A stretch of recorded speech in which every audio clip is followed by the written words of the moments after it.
Give them what they want, retaining customers and building your brand.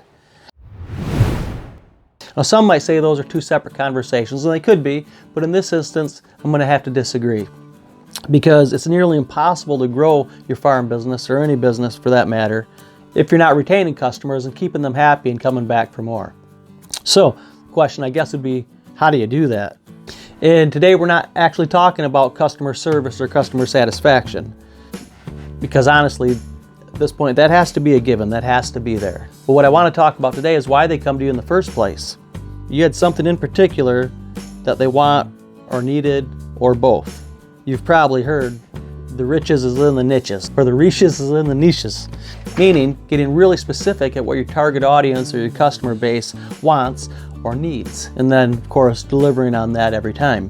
What product or service do you provide that you're known for and your customers keep coming back for, right? That's the question you want to ask yourself. For us, it's our salad mix. And if you've been following our YouTube channel at all, or know us locally, you know that we make that with 4 different types of Salanova lettuce, spinach, kale, and maybe some seasonal spring greens. And it is delicious. You know, even though we run a CSA and try to diversify our sales outlets and offerings, we focus on our Salanova salad mix and have done that from the start. We're really focused on quality control and promotion. So now locally, when people think Simplistic Farms, they think salad mix, the best around. And that was done by design. Why? Because through our market research, we noticed that there was a gap in our local market there. And also, in all honesty, it's the most profitable crop we can grow per square foot. So not only were we able to fill a gap and set us apart from the rest of the local growers, we were also able to do that with our most profitable crops. So in that circumstance, it ended up being a win-win. And thankfully, I really do enjoy growing lettuce and salad greens. So that worked out well. So if you look at it, you know, we went with the market garden small farm niche, but we really micro niche down to our salad mix, and that's what we focused our branding on. That's what we focused the majority of our promotion on, rather than telling everybody, hey, we grow everything just like everybody else. Now, and this is true whether you're building a farm business, starting a podcast, building a YouTube channel, really any type of business, you really want to get kind of laser focused on the exact problem, want, or need that you can create a solution for through your product or service. Now, a really good example of this would be our good friends over at Full Circle Farms.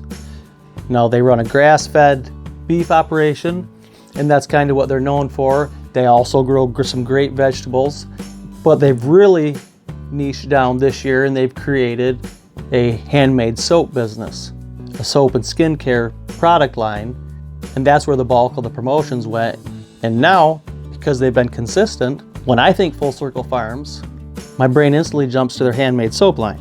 So they've done a really good job of this, and you can find them over at mycirclefarms.com. This isn't a sponsored ad, but I've just been really impressed with what they've been able to do with that this year. So go check them out over at myfullcirclefarms.com.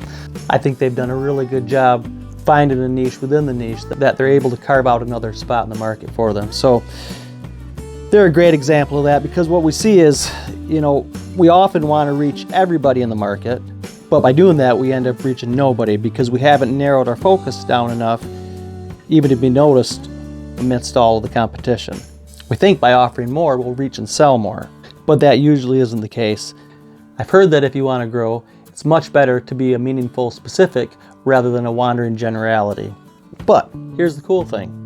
Over the course of time, much like my friends over at Full Circle Farms, you can be known for more than one thing, right? They started off with grass-fed beef. That's what they've been known for. And now they're branching out, pushing their promotion in another direction, another specialty on their farm, which allows them to deliver another quality product to the market. Maybe one day we'll be able to get them on here as guests on the podcast. So if you haven't already, ask yourself those questions. Do the market research, tighten down the laser, focus on what you want your farm or brand to be known for. What problem do you solve? What product or service do you provide that is a solution to that problem? My customers probably wouldn't be very happy if they came for a couple bags of fresh salad mix and I handed them a bag of carrots, because that's not what they were expecting. That's not what they came for. That's not what we're known for. Now, will they take the carrots as an add-on with the salad mix? Absolutely. But it all starts with giving them what they want and what they came for. I found this quote by Dennis DeYoung that really resonated with me, and it was this: sometimes your limitations become your strengths, and it forces you to create your own niche.